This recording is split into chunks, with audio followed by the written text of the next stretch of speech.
is the use of consequences to strengthen behavior. Reinforcement is a very helpful tool in the classroom. There are two types of reinforcement, positive and negative. The scheduling of reinforcements can result in different rates of responses and varying levels of persistence. First, we'll look at an example of positive reinforcement. Hi, Miss Anita. How are you today? Good. Hi, How are Miss you guys Anita. doing? All right, take your seats, please.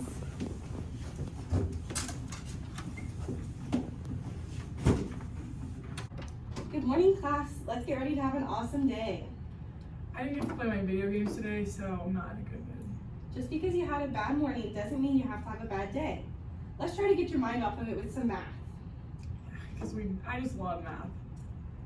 I love math. Of course you do. Okay, students, for today's lesson, we'll be learning how to do multiplication. First, I'll give you a multiplication table. Does anyone want to hand them out? I do. Great, thanks, Janie. Once you have your multiplication table, take a few moments to look it over.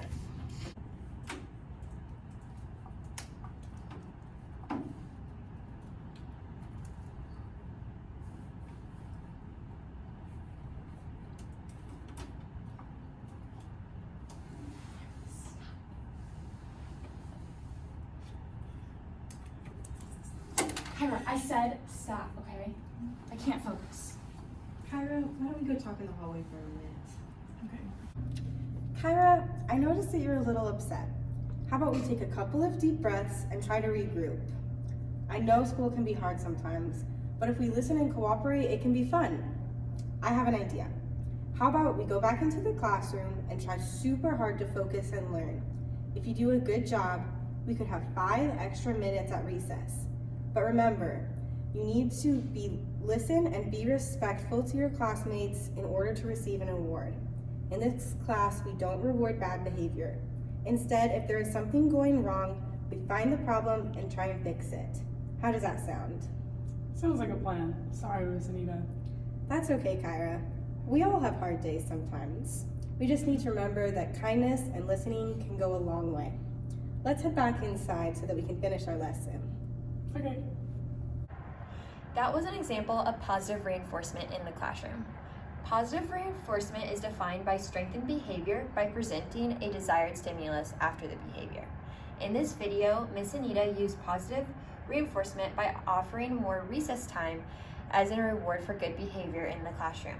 Next, we will take a look at negative reinforcement.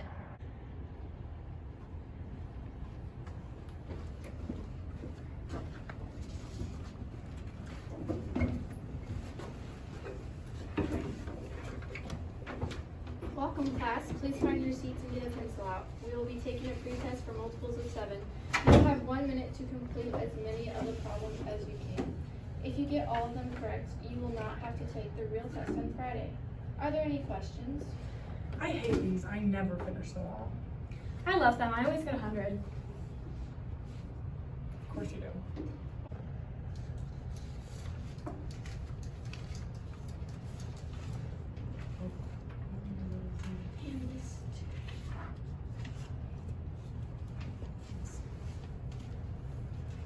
Okay, students, we are about to begin.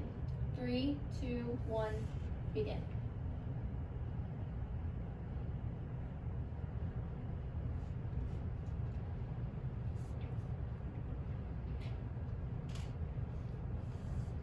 Done. That was so easy.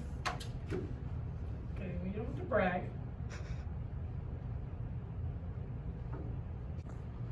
Okay, students, time is up. Please put your pencils down. That was negative reinforcement in a classroom environment. Negative reinforcement is defined as strengthened behavior by removing an adverse stimulus when the behavior occurs. In this situation, the teacher would remove to take the test if the student already had the knowledge of the multiplication they were covering. Our next topic to look at will be reinforcement schedules.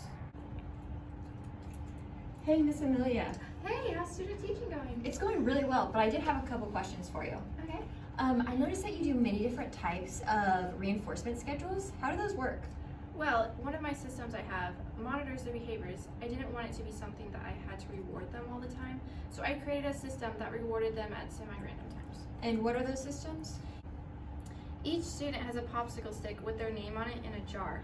If they misbehave after more than 2 warnings, their stick gets taken out of the jar. And what happens to the ones that are left?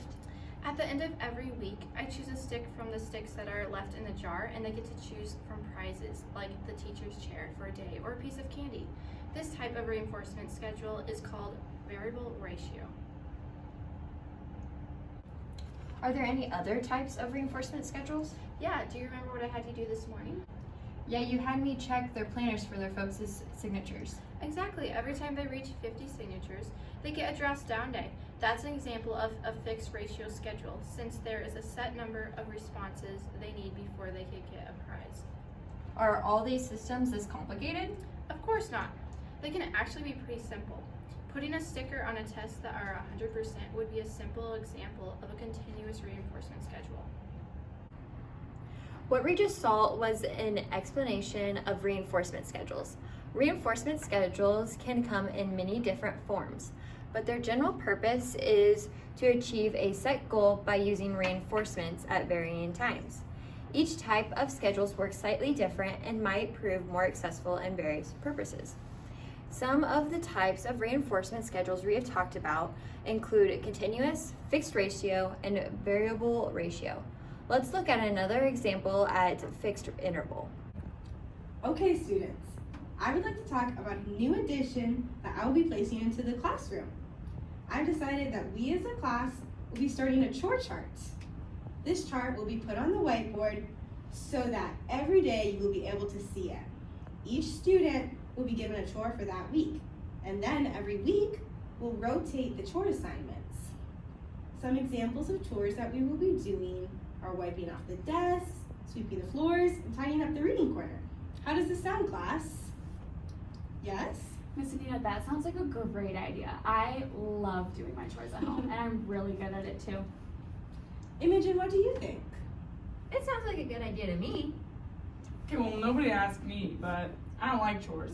My parents forced me to do chores at home, and I don't get anything for it.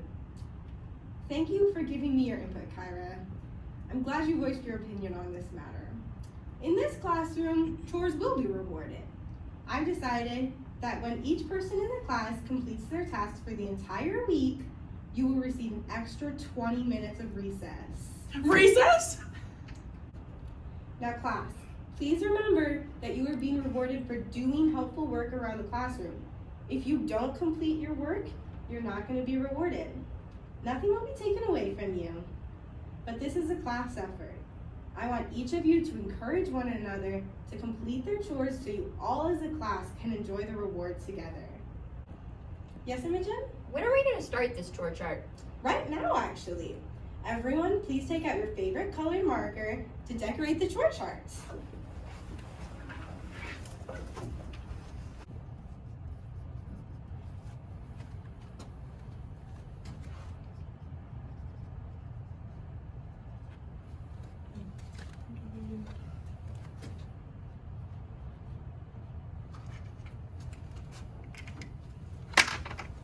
All right, good job, guys. Oh, there's the bell. All right, class is over. We'll continue this next class. Thanks, Miss Anita. See you, Miss Anita. I'll see you guys all tomorrow.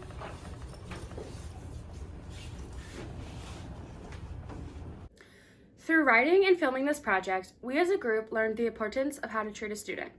We learned that when a student makes a mistake or misbehaves, we need to teach them what they did wrong and not just punish them.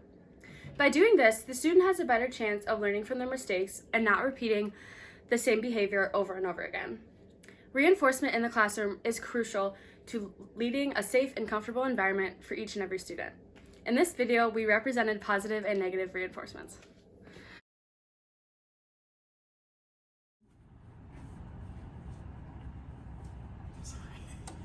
It popped.